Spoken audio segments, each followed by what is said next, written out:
In May of 1869, 10 men set out into one of the last great unknown spaces in the United States.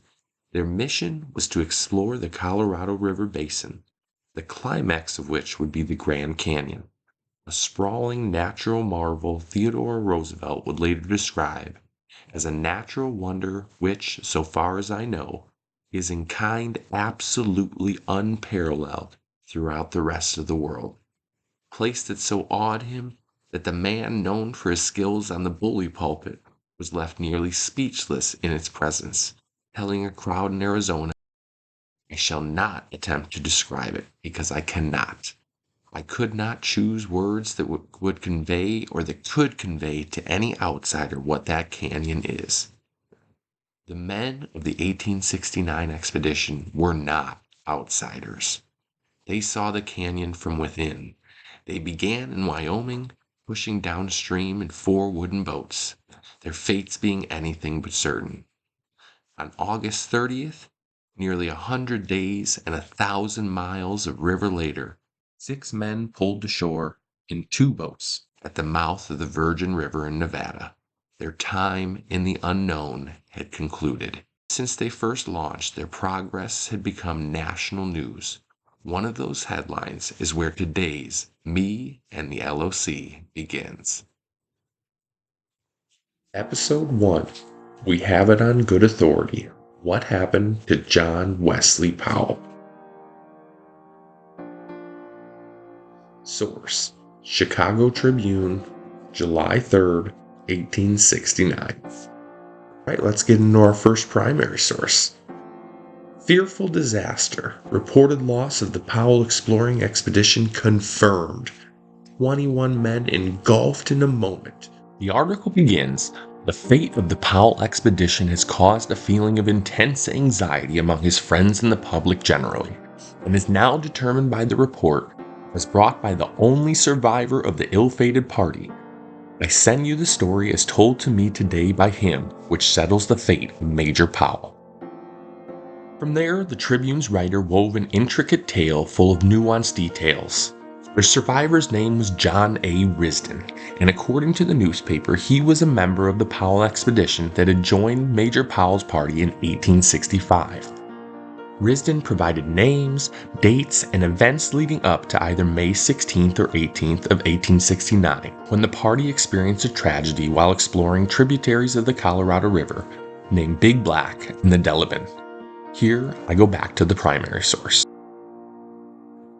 At a point 150 yards above Big Black, the party embarked on board of a large bark canoe called a yawl, with the exception of Mr. Risdon, who was directed by Major Powell to go below the Colorado Rapids, which had a fall of about 160 feet between the mouth of the Big Black and Delavan. At this point, Risdon claimed he and 4 or 5 others tried to persuade Major Powell from crossing at that point, as they considered it to be too dangerous. The Tribune provided a quote from Powell himself. Supposedly responding to his fretful men, he said laughingly, "We have crossed worse rapids than these, boys. You must be getting cowardly." Then they pushed out into the river where 3 hearty cheers. Risdon stood on the shore waving his hat, while a member of the party yelled back, "Goodbye, Jack. You will never see us again." A moment later, Risdon reportedly watched as a whirlpool sucked the party in whole, Major Powell standing at his post being the last man Risdon saw of this quote, noble and ill-fated expedition.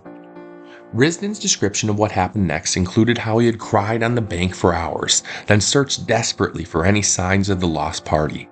All he found was Major Powell's carpetbag, which contained memorandum and sketchbooks.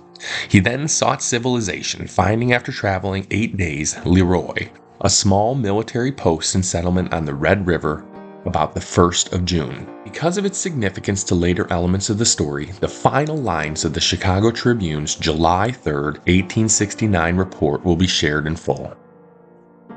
All of Major Powell's baggage, together with the carpetbag found by Risdon, were sent to Mrs. Powell by express yesterday from St. Louis. I have written this sketch hastily as it fell from the lips of Mr. Risdon, who has the appearance of an honest, reliable man, and well posted in the doings of the expedition, and by his words and by the tangible proof he brings with him, The fate of Major Powell's expedition is left without a doubt, and another name is added to the long roll of martyrs to science. Mr. Risen served under Major Powell in Company B, 1st Illinois Artillery for 3 years during the war.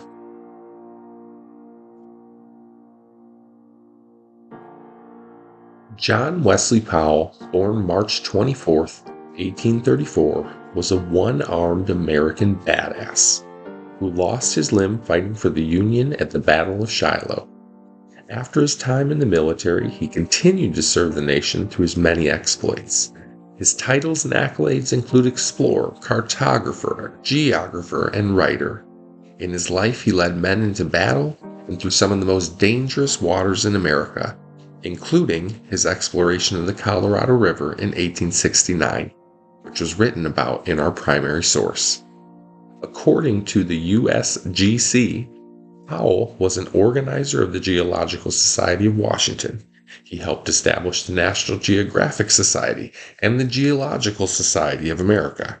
In 1888, he was elected president of the American Association for the Advancement of Science, then considered the highest honor for an American scientist, and he received honorary degrees from several universities at home and abroad. He died in 1902. Journalism, it is said, is the first draft of history. Sometimes it requires amendment. And that's just what was the case with today's newspaper clip. It's only by slowing down and using multiple sources to attempt to corroborate the story that we see Powell was not dead. Just a day after the Chicago Tribune published its front page story, the Nashville Union and American ran a scathing headline which included the phrase, "some waste of sympathy." The paper then shared a letter first published in the Detroit Post from Mrs. Powell. She stated that no man by the name Risdon had been a part of the expedition, and that the names provided by him were fictitious. It concludes, "The disaster is reported to have occurred on the 8th of May. Miss Powell has received a letter from her husband under the date 22nd of May. On the 5th of the Chicago Tribune buried the lead a bit and shared a similar story to the one given by the Nashville Union. The Portland Daily Press also published on July 5th, citing a story in the Chicago Journal. They printed that a former member of the Powell Expedition, then living in Bloomington, had contradicted the story of John Risdon. While the Daily Press tried to nullify the misinformation, the Wheeling Intelligencer was running with it and had their own sensational headline to attach to it. On July 6th, the New York Herald ran their own headline, "All Lost with One Exception." Later in the same issue, though, they called the report a canard.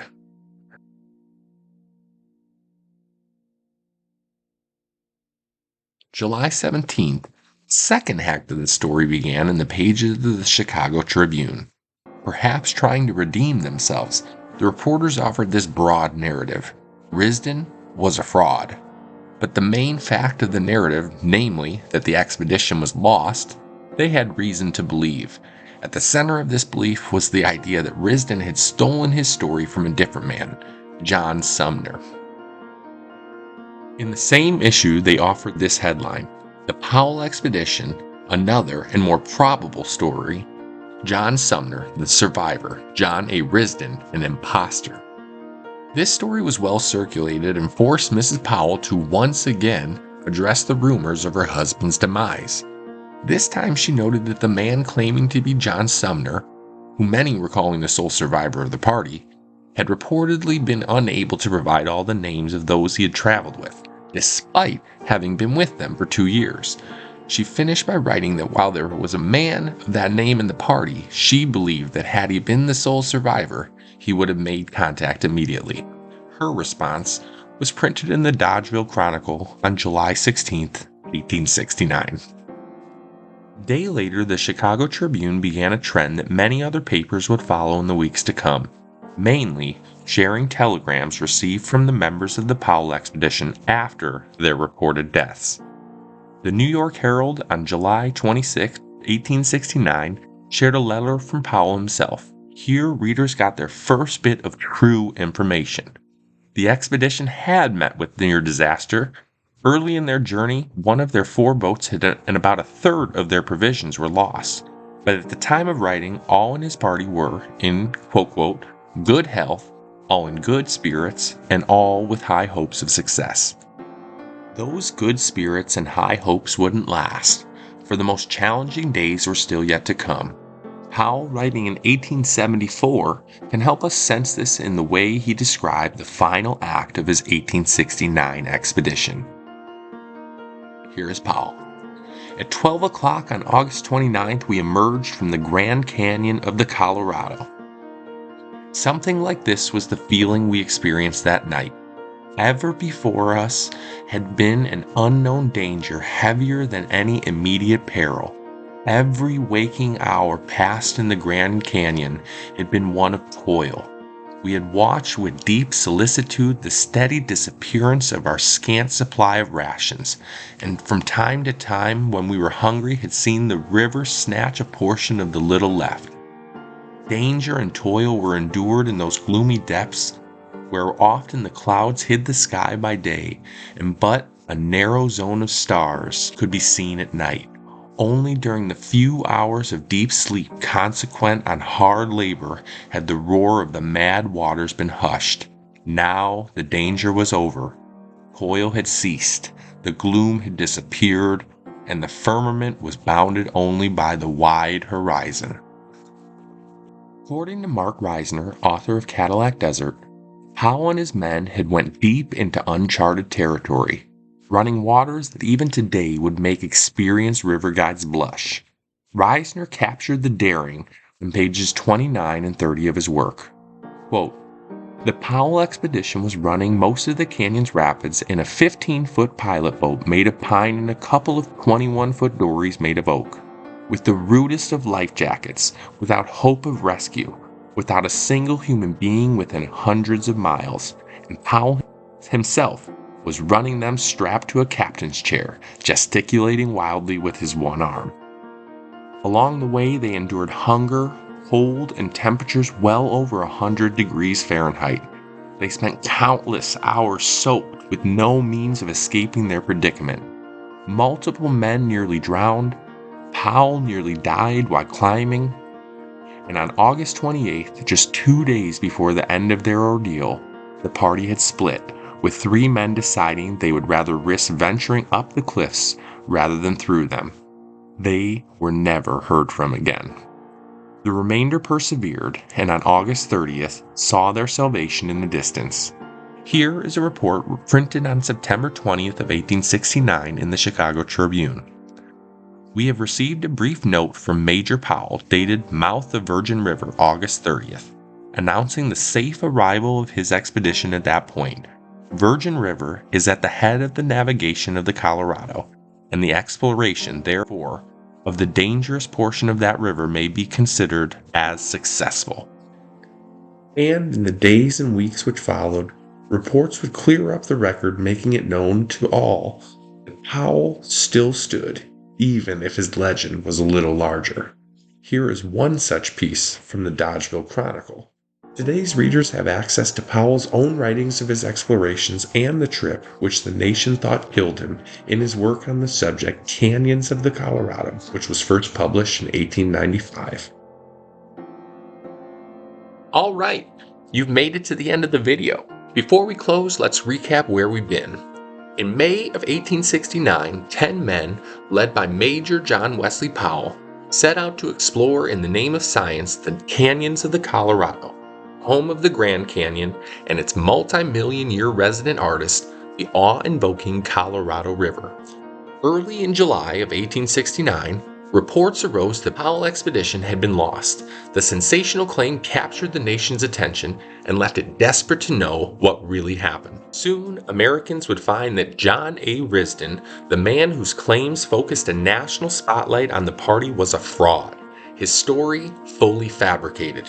In fact, the Powell Expedition had imperfectly persevered, overcoming seemingly insurmountable hardships, including the early loss of one of their 4 boats. What reserves they drew on to finish we may never know, but factors such as the men's character, their recent experiences in the Civil War, and/or their individually amassed knowledge one by years of hard outdoor living, had all likely contributed. Their trip, which started in Wyoming, passed through present-day Utah, and culminated in present-day Arizona, had taken 98 grueling days. Sadly, just before they would re-encounter civilization, 3 men had departed the party, unwilling to taunt once more the Colorado River's shattering rapids. They were never heard from again.